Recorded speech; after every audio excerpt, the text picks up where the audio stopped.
హల్లెలూయా. దేవుని యొక్క పరిశుద్ధమైన నామానికి మహిమ కలుగును గాక. ఆమేన్. ప్రేమతో మమ్మల్ని ఆహ్వానించిన దైవ సేవకులు, దేవుని దాసులు జేమ్స్ పాస్టర్ గారు, అలాగే పాస్టర్ గారికి, వారి కుటుంబానికి, అలాగే సంఘం అంతటికి యేసు ప్రభువారి పరిశుద్ధ నామమున అందరికీ వందనాలండి. అలసిపోయినా సరే ఇక్కడికి వచ్చిన తర్వాత దేవుడు ఒక నూతనమైన పరిశుద్ధ తైలంతో మనల్ని అందరినీ ఆరాధనలో తాకారు. మీరు అనుభవించారో లేదో తెలియదు, కానీ నేనైతే ఆ అభిషేకాన్ని, ఆయన యొక్క ప్రేమని, ఆయన యొక్క మహిమను నేను అనుభవించాను. ఆ పాటలో శ్రీకరుడా ప్రభాకరుడా అనే ఒక పదాలు ఉన్నాయన్నమాట. 1985 సంవత్సరంలో నేను పుట్టాను. నేను పుట్టినప్పుడు నేను పాలు తాగట్లేదు. అప్పటికే మా అమ్మగారు వారి మేనత్త ద్వారా యేసు ప్రభు వారి గురించి తెలుసుకోవడం మొదలుపెట్టింది. ఆమె 10వ తరగతి చదువుతున్నప్పుడే దేవుని యొక్క సన్నిధికి మెల్లిమెల్లిగా వెళ్ళటం. అప్పట్లో కొంచెం దేవుణ్ణి ఇప్పుడు ఎలా అయితే తునీకరిస్తున్నారో అప్పుడు కూడా అలాగే ఉండే పరిస్థితులు. కాబట్టి తెలిసేవి కాదు. అలాంటి సమయంలో వారి పాడి పంటలు దీవించబడాలని, మంచిగా వ్యవసాయం మంచిగా అభివృద్ధి చెందాలని దైవ సేవకులను పిలిపించి 2 మాటలు చెప్పించుకొని అలా ఉంటూ ఉండేవారు. ఆ క్రమంలో మా అమ్మగారికి వివాహం అయిందేదో మామూలుగా తెలుసుకున్నారు దేవుడి గురించి, అంతే, పూర్తిగా రక్షణలోకి రాలేదు. ఆ సమయంలో వివాహం అయిన తర్వాత నేను జన్మించాను మొదటి కుమారుడిగా. జన్మించిన తర్వాత నేను పాలు తాగట్లేదు. 2 రోజులైంది, 3 రోజులైంది, 4 రోజులైంది, పాలు తాగట్లేదు. ఏడుస్తుంటే మా అమ్మగారు, ఇక మనందరికీ తెలిసిందే, వారు అన్యుడు అనమాట. అప్పుడు అన్యుడైనప్పుడు వారు చేయాల్సిన ప్రయత్నాలన్నీ చేశారు. కానీ పాలు తాగట్లేదు. పాలు తాగకపోతే ఏమైనా ప్రాబ్లం అని చెప్పేసి అన్ని ఇప్పుడు ఇన్ని టెస్టులు లేవులేనప్పుడు అన్ని చెక్ చేసేవారు, బాగానే ఉన్నానని అంటున్నారు. కానీ తనకు ఒక ఆలోచన వచ్చింది, ఒకవేళ యేసు ప్రభు వారికి కనుక ప్రార్థన చేసుకుంటే యేసు ప్రభు వారు కార్యం చేస్తారేమోనని ఆవగించంత విశ్వాసంతో ఆ మనసులో తలుచుకుందంట, ప్రభువా ఒకవేళ నా కుమారుడు, నువ్వు ఇచ్చిన కుమారుడు గనక పాలు తాగితే గనక యేసు ప్రభు అంటారు కదా, ప్రభు అంటాం మనం, యేసు ప్రభు అంటాం, ప్రభు అని అంటారు కనుక ప్రాక్షణ కలిసేటట్టు ప్రభాకర్ అని పేరు పెట్టుకుంటాను. తర్వాత ఇంకెవరు పుట్టినా, తర్వాత అబ్బాయి పుట్టినా అమ్మాయి పుట్టినా సరే ప్రాక్షణ కలిసేటట్టు పేరు పెట్టుకుంటానని ఆమె చిన్న ప్రార్థన చేసుకుందంట. మనసులో చిన్న ప్రార్థన చేసుకుంటే ఆమె ప్రార్థన చేసుకున్న తర్వాత మరి పాలు తాగించడం మొదలు పెడితే అప్పటి నుంచి పాలు తాగుతున్నట. దేవునికి మహిమ కలుగును గాక. అలాగా దేవుడు తల్లి గర్భంలో రూపింపబడక ముందే ఆయన మనం ఎరిగి ఉన్న దేవుడు, ఆయన ప్రణాళిక, ఆయన ఉద్దేశాల చొప్పున మనల్ని ఏర్పరచుకొని మనల్ని నడిపించే దేవుడు. ఈ రాత్రి కాల సమయంలో మరి చిన్నపిల్లలు కూడా, మరి తమ్ముడు కూడా చాలా ఉత్సాహంగా సాక్ష్యం చెబుతుంటే నాకు ఆ సాక్ష్యం గుర్తొచ్చింది. నేను చాలా చోట్ల దేవుని వాక్యం చెప్పడానికి ముందు నేను ఆ మాట చెబుతాను, నాకు చాలా ఇష్టం. ఎందుకంటే దేవుడు ప్రతి ఒక్కరిని ఎరిగి ఉన్న దేవుడు, ప్రతి ఒక్కరి ఆలోచన ఎరిగి ఉన్న దేవుడు. ఆయన ఎదురుకు వచ్చిన వారిని ఆయన ఎంత మాత్రమో త్రోసివేసే దేవుడు కాదు. కీర్తన 28వ కీర్తన, దావీదు రాసిన 28వ కీర్తన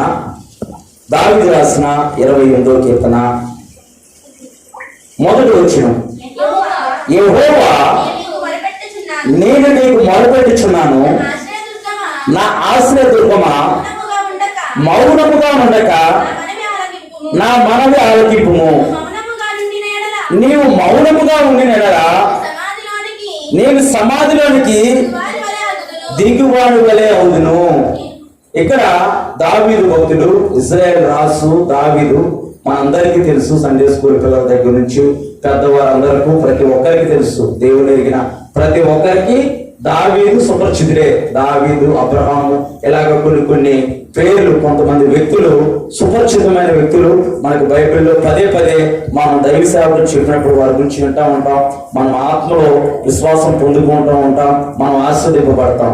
ఈరోజు దావీదు జీవితంలో ఎదురైన పరిస్థితులు, దావీదు ఎలాంటి పరిస్థితులు గుండా ప్రయాణం చేసినప్పుడు దేవుడి మీద ఎలాగైతే ఆనుకున్నాడు, దేవుడి మీద తాను ఆనుకున్నప్పుడు దేవుడు ఎలాంటి పరిస్థితుల నుంచి దావీదుని విడిపించాడో మనం చూద్దాం. ఇక్కడ దావీదు రాసిన 28వ కీర్తనలో దావీదు ప్రార్థన చేస్తున్నాడు, దేవుని యొక్క ఆక్రందన చేస్తున్నాడు, దేవుడితో మాట్లాడుతూ అంటున్నాడు, యెహోవా నేను నీకు మొరపెట్టుచున్నాను, నా ఆశ్రయదుర్గమా మౌనముగా ఉండక నా మనవి ఆలకించుము.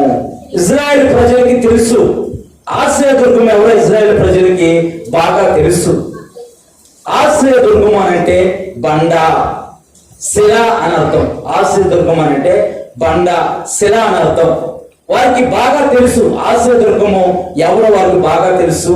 ఇజ్రాయేల్ ప్రజల్ని 430 సంవత్సరాలు బానిసత్వంలో నుంచి విడిపించి నడిపించిన వారు ఎవరో వాళ్ళకి బాగా తెలుసు కనుక ఇక్కడ దావీదు కూడా అంటున్నాడు, యెహోవా నేను నీకు మొరపెట్టుచున్నాను, నా ఆశ్రయ దుర్గమా మౌనముగా ఉండక నా మనవి ఆలకించుము. ఆయన మనవి ఆలకించే దేవుడు. ఆయన యొద్దకు వచ్చి ఆయన సన్నిధిలో ప్రార్థిస్తే ఆయన తప్పకుండా మన ప్రార్థన ఆలకించి మన ప్రార్థనకు జవాబు ఇచ్చే గొప్ప దేవుణ్ణి మనం కలిగి ఉన్నాం. ఆయన పరిశుద్ధ నామానికి మహిమ కలుగును గాక. ఈ రాత్రికాల సమయంలో నీవు ఎటువంటి పరిస్థితుల్లో వచ్చావేమో కొంచెంసేపు దేవుడి సన్నిధిలో ఉండి నా గోడు వినిపించుకుంటే బాగుండు, నా సమస్య చెప్పుకుంటే బాగుండు, నా సమస్య ఎవరికి చెప్పుకుంటే నా సమస్య తీరింది, నేనున్న పరిస్థితి ఎవరికి చెప్పుకుంటే ఆ పరిస్థితి నుంచి నేను విడుదల పొందుకుంటానని నీవు వచ్చి దేవుని సన్నిధిలో కూర్చున్నావేమో. దావీదు కూడా అలాగే అంటున్నాడు, యెహోవా నేను నీకు మొరపెట్టుచున్నాను, నా ఆశ్రయదుర్గమా మౌనముగా నుండక నా మనవి ఆలకింపుము. నీవు మౌనముగా నుండినలా నేను సమాధిలోనికి దిగిన వాని వలె అవుదును. ఆయన మౌనంగా ఉండే దేవుడు కాదు, ఆయన మాట్లాడే దేవుడు. మనం ఆరాధిస్తున్న దేవుడు మాట్లాడే దేవుడు, మనం ఆరాధిస్తున్న దేవుడు వినే దేవుడు, మనం ఆరాధిస్తున్న దేవుడు జవాబును అనుగ్రహించే దేవుడు, మనం ఆరాధిస్తున్న దేవుడు మనకి ఎల్లప్పుడూ తోడుగా నీడగా కొండగా కోటగా ఉండి మనకి ఎటువంటి అపాయము రాకుండా ఆయన ఆశీర్వదముగా ఉండి మనం ఎల్లప్పుడూ నడిపించే దేవుడు, సమృద్ధమైన జలముల యొక్క నడిపించే దేవుడు, పచ్చిక గల ఆయన సన్నిధిలోకి మనం నడిపించే దేవుడు. ఒకవేళ మనకున్న పరిస్థితులను బట్టి, మనకున్న ఇబ్బందులు బట్టి, మనకున్న సమస్యలు బట్టి మనం దేవుడికి దూరం అయిపోయినా ఆయన చేయి అందించి ఆయన హస్తాన్ని అందించి ఆ ఊబిలో నుంచి, ఆ పాపం అనే ఊబిలో నుంచి, ఆ చీకటిలో నుంచి మనల్ని పైకి లేపి తన యొక్క తోడుగా తను నీడగా మనకు కోటగా ఉండి ఆశీర్వదుర్గం మీద ఎక్కి ఊరేగించే దేవుడు. ఆయన పరిశుద్ధమైన నామానికి మహిమ కలుగును గాక. దావీదు అంటున్నాడు, నీవు మౌనంగా ఉంటే, నీవు మాట్లాడకపోతే నేను సమాధిలోకి దిగిన వారి వలె అవుదును.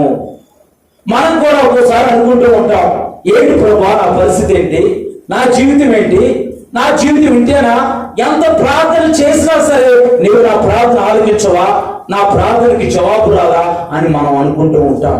కానీ ఆయన ఎప్పుడు మన ప్రార్థన ఆలకించే దేవుడు, ఎప్పుడు మనకు తోడుగా ఉండే దేవుడు. దావీదు కూడా కొన్ని పరిస్థితులు కూడా ఆయన ప్రయాణం చేశాడు. ఆ పరిస్థితులు ఏంటో ఒకసారి చూద్దాం.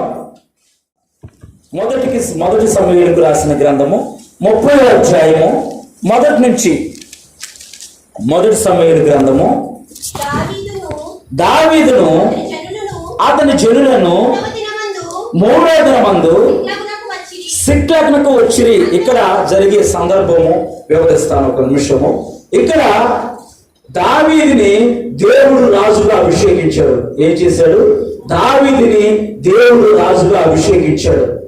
మనం కూడా దేవుడి సన్నిధిలోకి రాగానే మనం అందరం అనుకుంటాం మనం ఆస్వాదింపబడిపోవాలి. వాళ్ళు ఆస్వాదింపబడ్డారు, వీళ్ళు ఆస్వాదింపబడ్డారు. మనం వెంటనే ఇన్స్టెంట్ బ్రూ కాఫీ లాగా వెంటనే ఆశీర్వాదం రావాలనుకుంటాం. ఒక్కోసారి వెంటనే మనం అడగకపోయినా ఆశీర్వాదం వచ్చింది. కానీ దేవుడు కొన్ని పరిస్థితులు కూడా తీసుకెళ్ళిపోతాడు. రాత్రి దేవుడు కనబడి, ఇదిగో నాయన భర్త అనే బ్యాగ్ డబ్బులిస్తే మనం వెళ్తాం భూమి మీద, మనం నిలబడతాం భూమి మీద, ఒక్క నిమిషం కూడా నిలబడం, అసలు ఇచ్చిన వాళ్ళు కూడా మనం మర్చిపోతాం. అందుకే ఆయన కొన్ని పరిస్థితులు కూడా మనం తీసుకెళ్తాడు. ఆ పరిస్థితుల్లో మనకి నేర్పుతాడు.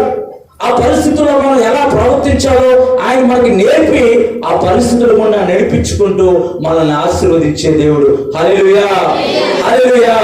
ఇక్కడ దావీదుని దేవుడు రాజుగా అభిషేకించాడు. రాజుగా అభిషేకించిన కానించి ఉందండి దావీదు పరిస్థితి. మనం కూడా ఉద్రేకంగా, లేకపోతే దైవ సేవకులు ఆర్డర్ కాల్ చేసినప్పుడు దైవ సేవకులు రక్షణ తీసుకోవాలి, నువ్వు మారు మనసు రక్షణ పొందితేనే దేవుని రాజ్యంలోకి వెళ్తామని చెప్పేసి దేవుని వాక్యం బలంగా చెప్పినప్పుడు మనం కూడా ప్రేరేపించబడి వచ్చి దేవుని రక్షణ పొందుకుంటాం.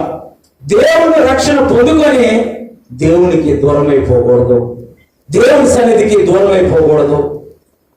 ఆయన రక్షణ పొందుకొని ఆయన సంఘంలో ఎప్పుడైతే మనం అంటకట్టబడి ఉంటామో, ఎప్పుడైతే ఆయన సన్నిధిలో మనం దినదినము ఆత్మలో అభివృద్ధి చెందుతూ ఉంటామో, పచ్చని ఒలీవ మొక్కల వలె మనం ఎదుగుతాము. హల్లెలూయా, హల్లెలూయా.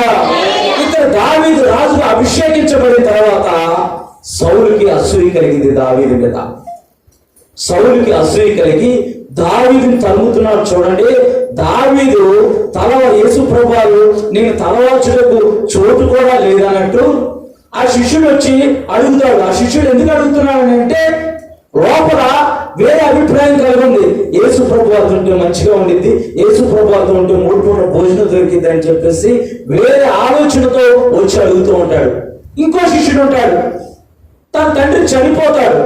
చనిపోతే యేసు ప్రభువు అంటారు, ముదుల్ని పాత పెట్టుకుంటారు, నువ్వు మాత్రం వచ్చి నన్ను వెంబడించు. ఎందుకంటే ఆ యొక్క శిష్యుడు యొక్క హృదయమో కల్ముషం లేకుండా పవిత్రంగా ఉంది. ఈ వ్యక్తి ఏమో హృదయం అంతా కల్ముషం ఉంచుకొని యేసు ప్రభువుతో నడిస్తే ఘనత దొరికిద్దని, యేసు ప్రభువుతో ఉంటే 3 పూటల భోజనం దొరికిందని, యేసు ప్రభువుతో ఉంటే హాని చేయబడతామని చెప్పేసి దురాలోచన కలిగి ఉన్న వ్యక్తి ఉన్నాడు కనుక యేసు ప్రభువు అందుకే నక్కలకు బొయ్యలు ఉన్నాయి, ఆకాశ పక్షులకు గూళ్ళు ఉన్నాయి, మనిషి కుమారుడు తలవాల్చుకున్నట్టుకు చోటు కూడా లేదని అన్నాడు. ఆయన తలవాల్చుకోవడానికి చోటు కాదు, భూమి ఆయన పాదపీఠము, ఆకాశము ఆయన సింహాసనము.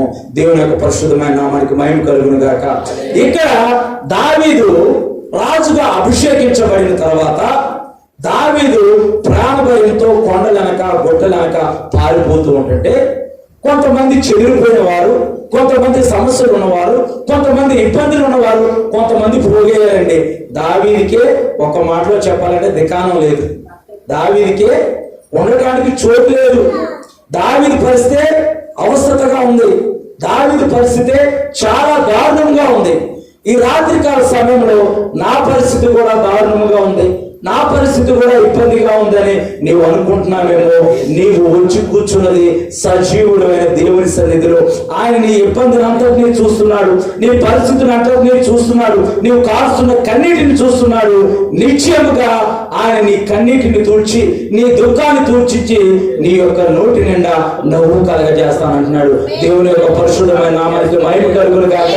ఇక్కడ దావీదు సమస్యతో ప్రాణభయంతో పారిపోతుంటే కొంతమంది వచ్చి, బాబు నీతో పాటు ఉంటాం బాబు, మేము కూడా నీతో పాటు ఉంటాం బాబు, నీ సమస్యల్లో, నీ కష్టంలో, నీ బాధలో, నీ ఇబ్బందుల్లో మేము కూడా పాల్గొంపులు పొందుకుంటాము, నీకు తోడుగా మేము ఉంటాము అని దావీదుతో ఆ కొంతమంది జాయిన్ అయ్యారు. సరే, వాళ్ళ దేవుడు ఏర్పరిచాడేమో అని చెప్పేసి దావీదు కూడా వాళ్ళందరినీ చేర్చుకున్నాడు.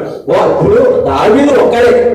యోనతాను నిబంధన చేసుకున్న తర్వాత దావీదు వెళ్ళిపోయినప్పుడు దావీదు ఒక్కడే ఒంటరైన వాడు 10,000 మంది దగ్గర, ఎన్నిక లేని వాడు బలమైన జనమగును. దేవుని యొక్క పరిశుద్ధమైన నామానికి మహిమ కలుగును గాక. నేను ఒంటరి అని నువ్వు అనుకుంటున్నావా? నీవు 1000 మంది అవుతావు. నేను ఎన్నిక లేదు అని నువ్వు అనుకుంటున్నావా?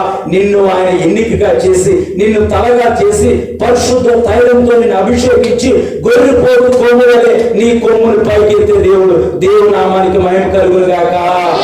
ఆమేన్, హల్లెలూయా.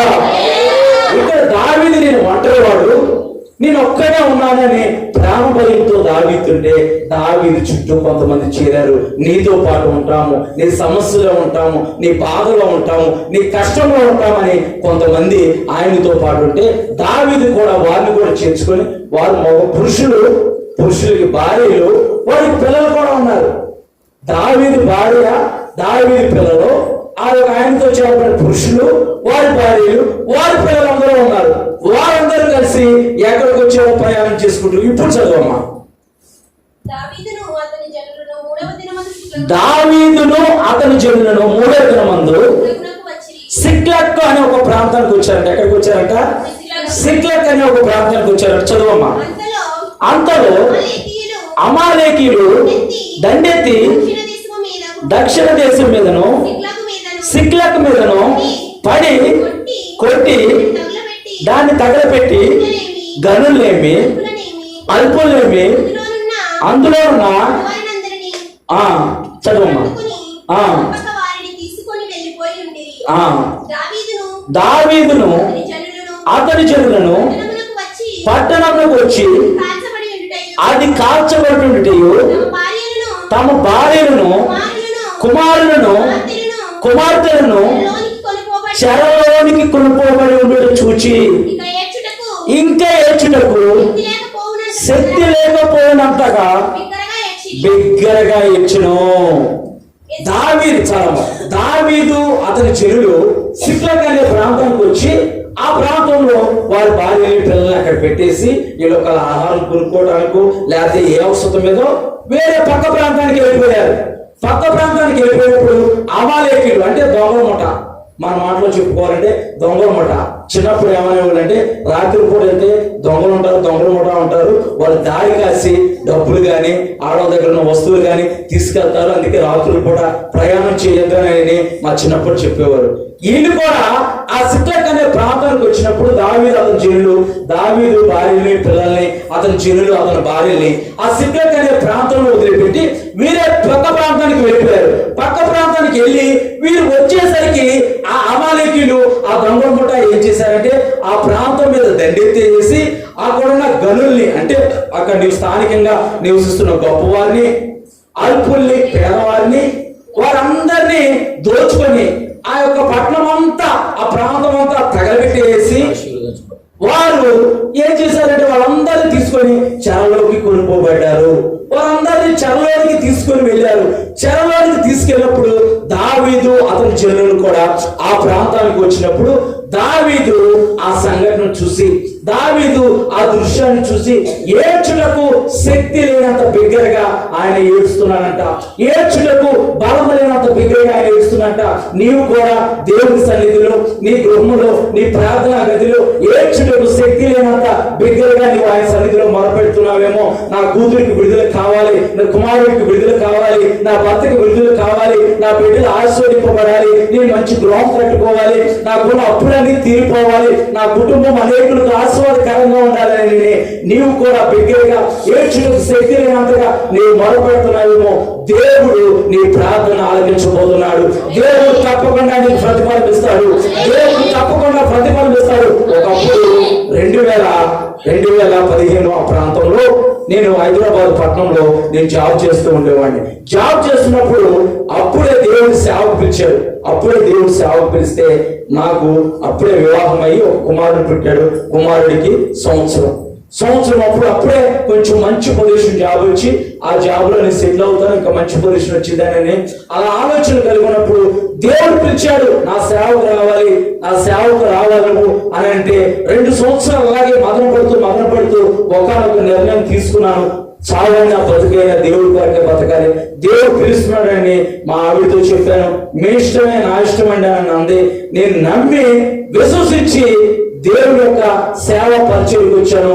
ఆ దినం నుంచి ఈ దినం వరకు నేను వెళ్లి తిరిగి చూసుకోలేదు. హల్లెలూయా. సమస్యలు రాలేదంటే సమస్యలు వచ్చినాయి, ఇబ్బందులు వచ్చినాయి, వేదనలు వచ్చినాయి, కష్టం వచ్చినాయి, అవన్నీ ముప్పలే తొలగిపోయినాయి. యేసు పరిశుద్ధమైన నామానికి, యేసయ్య ఘనమైన నామానికి మహిమ కలుగును గాక. నీ జీవితంలో కూడా ఇబ్బందికరమైన పరిస్థితులు ఉన్నాయేమో, నీ జీవితంలో కూడా కలవరం పెట్టే సంఘటనలు ఉన్నాయేమో, అవన్నీ ముప్పలే తొలగిపోవును గాక, ముప్పలే తొలగిపోవును గాక. ఆయన ఆశీర్వాదమనే తొలకర వర్షము నీ మీద, నీ కుటుంబం మీద కుమ్మరించబడు గాక. ఆమేన్. ఇక్కడ దావీదు ఆ సిక్లగ్ అనే ప్రాంతానికి వచ్చి అక్కడ ఆ దృశ్యాలు చూసి కలవరం చెంది, బాధ చెంది, ఏడ్చుటకు శక్తి లేనంత బిగ్గరగా ఏడుస్తూ ఉంటుంటే ఆ చుట్టుపక్కల ఉన్నాడు, నీతో పాటేనే ఉంటాము, మేము నీతో పాటే బతుకుతాము, మేము నీతో పాటే చనిపోతాము అని అన్నవారు ఏం చేస్తున్నారు ఒకసారి కింద చదువమ్మా, కింద చదువు ముగించుకుందాం, సమయం అవుతుంది.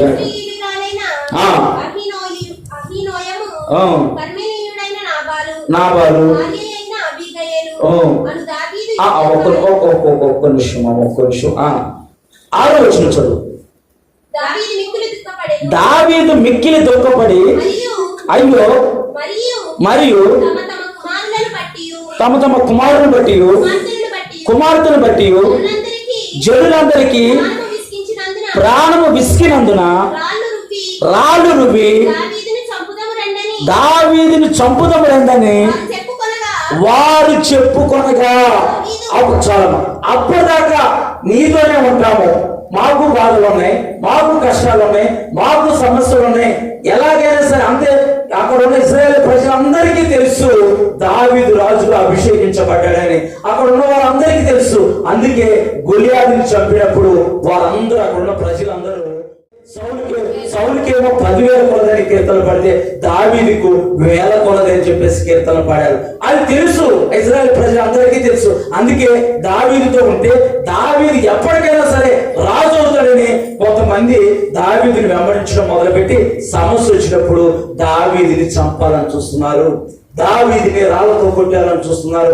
మనం కూడా సమస్యలు వచ్చినప్పుడు, మన జీవితాల్లో కూడా ఇబ్బందులు వచ్చినప్పుడు నా అనేవారు, నా తోబుట్టు అనేవారు, నా స్నేహితులు అనేవారు మనల్ని విడిచి వెళ్ళిపోవచ్చు. కానీ ఆ దేవాతి దేవుడైన యేసయ్య, లోకరక్షకుడైన యేసయ్య, నీ కొరకు నా కొరకు సర్వలోక మానవాళి కొరకు ప్రాణం పెట్టిన యేసయ్య, ఆయన ఎప్పుడు నీ చేయించుకోడు, ఆయన ఎప్పుడు నీ చేయించుకోడు. తల్లి మర్చినా తండ్రి విడిచినా సరే ఆయన ఎన్నడూ నిన్ను విడిచిపోడు. దేవుని పరిశుద్ధమైన నామానికి మహిమ కలుగును గాక. ఇక్కడ దావీదుని రాళ్లతో కొట్టి చంపాలనుకుంటున్న సమయంలో, దావీదుని చంపేయాలనుకుంటున్న సమయంలో దావీదు ఎవరి మీద ఆధారపడ్డాడు, దావీదు ఏం చేశాడో చూసి ముగించుకుందాం. చదువమ్మా. దావీదు తన దేవుడైన యెహోవాను బట్టి ధైర్యం తెచ్చుకున్నాడు. దేవునికి మహిమ కలుగును గాక. మనం ఎవరిని బట్టి ధైర్యం తెచ్చుకోవాలంటే మనకున్న సమస్యల్లో, మనకున్న ఇబ్బందుల్లో, మనకున్న వేదనలో, మనకున్న కష్టంలో, మనకున్న అనారోగ్యంలో ఎవరిని బట్టి ధైర్యం తెచ్చుకోవాలి, ఎవరి మీద ఆడుకోవాలంటే లోకరక్షకుడైన యేసు ప్రభు వారి మీదే మనం ఆడుకోవాలి. అది దావీదుకి బాగా తెలుసు. దావీదు చిన్నతనం నుంచి, దావీదు అరణ్యములో ఆ కొండల మధ్య ఆయన గొర్రెలు కాసుకునేటప్పుడు సింహాన్ని దేవుడు చీల్చివేయడానికి శక్తినిచ్చాడు. ఆ యొక్క ఎలుగుబంటిని చంపడానికి దేవుడు శక్తినిచ్చాడు. అలాగే గొలియాదుని కూలగొట్టడానికి కూడా, గొలియాదు తల నరగడానికి కూడా దేవుడు శక్తి ఇచ్చాడని దావీదుకి తెలుసు కనుక దావీదు సమస్యలో దేవుడి మీద ఆధారపడ్డాడు. మన అంశం ప్రార్థన సమస్యకు పరిష్కారాన్ని ఇస్తుంది. చెప్పాలందరూ, ప్రార్థన సమస్యకు పరిష్కరిస్తుంది. ఎవరైనా ముందు చెబుతారు కానీ ఆ సందర్భం వచ్చినప్పుడు దేవుడు గుర్తు చేశాడు. ప్రార్థన సమస్యకు పరిష్కారం ఇస్తుంది. నీవు ఎటువంటి సమస్య ఉన్నా సరే దేవుని సన్నిధిలోకి వచ్చి ప్రార్థిస్తే, నీ గదిలో తలుపు వేసుకొని ప్రార్థిస్తే, నీ ప్రార్థనా గదిలో నీవు మోకరించి ఆయన సన్నిధిలో 2 చేతులు ఎత్తి ప్రార్థిస్తే ఆయన తప్పకుండా నీకున్న పరిస్థితి నుంచి నిన్ను విజయాన్ని కలగజేస్తాడు. నీకున్న పరిస్థితులు అందరినీ మార్చి నీ జీవితంలో విజయాన్ని కలగజేస్తాడు. ఇక్కడ దావీదు దేవుని బట్టి ధైర్యం తెచ్చుకున్నాడు. మనం కూడా దేవుని బట్టి ధైర్యం తెచ్చుకోవాలి. మనం కలిగి ఉన్న దేవుని యొక్క నామం ఏంటంటే అధిపతి అయిన యెహోవాని మనం కలిగి ఉన్నాము. దావీదుకి అది తెలుసు. అందుకే నేను ఎవరి పేరట వస్తున్నానో తెలుసా? సైన్యములకు అధిపతి అయిన యెహోవా పేరట నేను వస్తున్నాను, నీవు కుక్కవి అని అన్నాడు గొలియాదుని. దేవుని యొక్క నామానికి మహిమ కలుగును గాక. చదువు మా వచనం చదువు. పిమ్మట దావీదు ఏఫోదు తెమ్మని యాజకుడకు అభ్యాకారుతో చెప్పగానే చాలు. ఇక్కడ ఏ పోతానంటే యాజకుడు వేసుకునే వస్త్రం అన్నమాట. యాజకుడు అంటే మన మాటలో చెప్పుకోవాలంటే సేవకుడు అనుకుందాం. సేవకుడిని రమ్మని చెప్పేసి ఆ ఏఫోదు ధరించి సేవకుడు అతను కలిసి దేవుని యొద్ద మాట్లాడుతున్నాడు. చదవమా ఇప్పుడు. తీసుకున్నాక నేను ఈ దండును తరిమిన ఎడల దాన్ని కలుసుకుందునా అని యెహోవా యొక్క దావీదును విచారణ చేయగా. చాలమ్మా, ఇక్కడ దావీదుకి సమస్య వచ్చింది. దావీదు కూడా దేవుని వద్దకు వెళ్ళి ప్రార్థన చేసుకోవచ్చు. దేవుడు కూడా దావీదుతో మాట్లాడతాడు, దావీదుకు విజయాన్ని కూడా కలుగజేస్తాడు. కానీ దావీదు ఏం చేశాడు? ఏఫోదు తెమ్మని ఆ యొక్క సేవకుడికి చెప్పాడు. మనకున్న సమస్యలు ఒక్కోసారి పరిస్థితులు ఏమి అర్థం కాదు. మనం ప్రార్థన చేస్తూ ఉంటాం కానీ పరిస్థితులు ఏమి అర్థం కాదు. అలాంటప్పుడు మీకు దేవుడు అనుగ్రహించిన సేవకుల యొద్దకు మీరు రావాలి. సొంత నిర్ణయాలు తీసుకోకూడదు. చేతులు కాలిన తర్వాత ఏదో పట్టుకుంటే లాభం లేదంటారు. అలాగా మన సొంత నిర్ణయాలు తీసుకోకూడదు.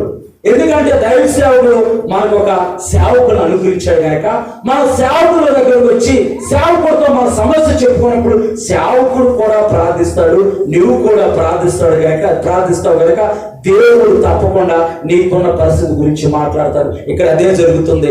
దావీదు అబ్యాతారు దగ్గరికి వచ్చి ఏ పోతు ధరించుకొని వారిద్దరు కలిసి దేవుడి దగ్గర మొదలుపెడుతుంటే దేవుడితో అన్న చదవమ్మా వచ్చు యెహోవా పైన చదవమ్మా పైన ఈ దండును తరిమిన ఎడల దాన్ని కలుసుకుందునా అని యెహోవా యొక్క దావీదు విచారణ చేయగా దావీదు అంటున్నాడు, అవునయ్యా నాతో పాటు ఉన్న ఆ యొక్క భార్యలు నా భార్య పిల్లలు వీరందరినీ అమాలేకులు తీసుకెళ్లిపోయారు ప్రభా, ఆ దండు తీసుకెళ్లిపోయారు. నేను ఇప్పుడు ఏం చేయాలి? వీళ్ళేమో రాళ్ళు రుబ్బి నన్ను చంపాలనుకుంటున్నారు, నిన్ను బట్టి నేను ధైర్యం తెచ్చుకుంటున్నాను, నాతో మాట్లాడానంటే దేవుడు మాట్లాడంటున్నాడు, నేను ఆ దండును తరుముదునా అనంటే ఏమంటున్నాడు? ఒకసారి చదవమ్మా. తరుము నిశ్చయముగా వారిని కలుసుకొని తప్పక నీ వారందరినీ దక్కించుకున్నావు. నిశ్చయముగా నీవు చేసే ప్రార్థనకు దేవుడు జవాబును పిలుస్తాడు. నిశ్చయముగా నీ కొన్ని సమస్యల నుంచి వినిపిస్తాడు. నిశ్చయముగా నీ కుటుంబాన్ని అభివృద్ధి పరుస్తాడు. నిశ్చయముగా నీవు చేస్తున్న వ్యాపారాన్ని అభివృద్ధి పరుస్తాడు. నిశ్చయముగా నీ భూఫలము, నీ గర్భఫలము, నీ గంపయు, నీవు పిండి పిసుకు తొట్టియు నిశ్చయముగా ఆశీర్వదింపబడతాయి. ద్వితీయోపదేశ కాండము 28వ అధ్యాయంలో చెప్పిన దీవెనలన్నీ మీ మీదకి ప్రాప్తించుగాక. ఆమేన్. ఇక్కడ దావీదు అబ్యాతారు కలిసి దేవుని యొక్క మొదలుపెడుతుంటే సేవకుడు నువ్వు కలిసి దేవుని సన్నిధిలో ప్రార్థిస్తే, సేవకుడితో నువ్వు మనసు కలిపి ఉంటే గనక సేవకుడు ఎదురుకు వచ్చి అయ్యా నాకు ఈ సమస్య ఉంది, నా కుటుంబం గురించి ప్రార్థన చేయ్యా అని అంటే సేవకుడు తప్పకుండా నీ కుటుంబం గురించి కన్నీటితో ప్రార్థిస్తాడు. ఎలా ప్రార్థిస్తాడు? కన్నీటితో ప్రార్థిస్తాడు. కన్నీటితో దేవుడు సేవకుడు ప్రార్థిస్తాడు కనుక దేవుడు తప్పకుండా సేవకుడు నోటి నుంచి వచ్చిన ప్రతి మాటను రూఢిపరుస్తానంటున్నాడు. మీరు సేవకుని రానున్న తరంలో ఈ గ్రామంలో ఇది గ్రామంలాగే కనపడుతుంది కానీ ఒక ప్రవాహం రావడం నేను చూస్తున్నాను. ప్రవాహం రావడం నేను చూస్తున్నాను. అది సముద్ర ప్రవాహం కాదండి, మనుషులు జనులనే ప్రవాహము ఒక దీప స్తంభముగా సేవకులు చేస్తానంటున్నాడు. నేను మొదటిసారి వచ్చినప్పుడు కూడా దేవుడికి ప్రార్థించినప్పుడు దైవ సేవకులు మేము ముగ్గురు ఇక్కడ ప్రార్థించినప్పుడు కూడా అదే మాట చెప్పాను. దేవుడు ఇప్పుడు కూడా ఇందాక ఆరాధనలో కూడా దేవుడు నాకు అదే దర్శనాన్ని చూపించాడు. దేవుడి యొక్క మహిమ ఆ యొక్క సీనాయి పర్వతం మీద అగ్ని స్తంభంగా నిలిచిన దేవుని మహిమ ఆవరించినట్టుగా దేవుని యొక్క మహిమ ఈ ప్రాంతం అంతా ఆవరించింది. ప్రతి చీకటి అంధకార దురాత్మ శక్తులన్నీ యేసు సర్వశక్తి గల నామంలో లయపరచబడును గాక. నిశ్చయంగా మీ మీద, మీ కుటుంబాల మీద ఏర్పరిచేసిన ప్రతి చీకటి తొలగిపోవును గాక. ఆయనే నిత్యమైన వెలుగుగా ఉండి మిమ్మల్ని నడిపించును గాక.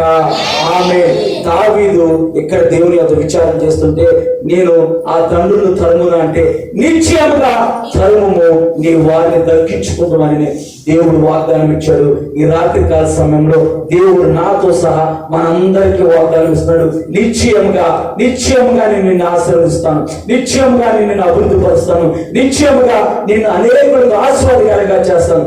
కానీ కండిషన్స్ అప్లై అన్నట్లు మనం ఏదైనా ఒక ప్రోడక్ట్ కొన్నప్పుడు దాని మీద ఫ్రీ అని కానీ పక్కన ఒకటి ఫ్రీ అని కానీ రాసింది, కానీ దానికి ఏమైనా చిన్నగా రాస్తారు కండిషన్స్ అప్లై అంటే నిబంధనలు వర్తిస్తాయి. ఇప్పుడు ప్రభుత్వం ఉంది, ప్రభుత్వం కొన్ని పథకాలు పెట్టింది. ఆ పథకాలు మనకి రావాలంటే మనకి కూడా కొన్ని అర్హతలు ఉన్నాయి. ఎవరు 10 ఎకరాలు పొడవనోడు వచ్చేసి అమ్మఒడి ఇవ్వమంటే ఎవరో, 10 ఎకరాలు పొడవనోడు వచ్చేసి అమ్మఒడి ఇవ్వమని, 4 ఏసీలు ఉన్నోడు వచ్చేసి అమ్మఒడి ఇవ్వమంటే ఎవరో. ప్రభుత్వానికి కూడా కొన్ని నియమ నిబంధనలు ఉన్నాయి. అలాగే మనం ఎప్పుడైతే లోకంలో తిరిగేసి ఇష్టానుసారంగా వచ్చేసి ఏసయ్యా నన్ను దీవించు, ఏసయ్యా నా రోగాన్ని ముట్టు, ఏసయ్యా నన్ను బాగు చేయంటే దేవుడు ముట్టడం. దేవుడు పుట్టడం. మన ఇష్టానుసారంగా మనం జీవించి, మనకి నచ్చినట్టు మనం జీవించి, దేవుడి దగ్గరికి మన కష్టం వచ్చిందని, బాధ వచ్చిందని, వేదన వచ్చిందని వచ్చి మొదలుపెడితే దేవుడు మాట్లాడాడు. అందుకే దావీదు ముందుగా 28వ కీర్తన మొదలున్నాడు, నువ్వు మాట్లాడకపోతే, నువ్వు మౌనంగా ఉంటే నేను సమాధిలో దిగువాని వలె అవుతున్నాయా. నువ్వు మాట్లాడకపోతే నేను సమాధిలో దిగువాని అవుతున్నాయా. ఎందుకనంటే ఆయన కళ్ళున్న దేవుడు, ఆయన చెవులున్న దేవుడు, ఆయన మాట్లాడే దేవుడిని మనం కలిగి ఉన్నాము. దేవుని యొక్క పరిశుద్ధమైన నామానికి మహిమ కలుగును గాక. దేవుని పరిశుద్ధమైన నామానికి మహిమ కలుగును గాక. నిశ్చయంగా కొండను తరుము, నీవు నీ వారిని దక్కించుకుందామనంటే వారు తరిమారు. నిశ్చయముగా దావీదు తన వారిని, తన భార్యని, తన పిల్లల్ని, తనతో ఉన్న వారందరినీ దక్కించుకున్నాడు. దావీదు తర్వాత ఇశ్రాయేలుకు రాజుగా స్థిరపరచబడ్డాడు. దేవుని యొక్క పరిశుద్ధమైన నామానికి మహిమ కలుగును గాక.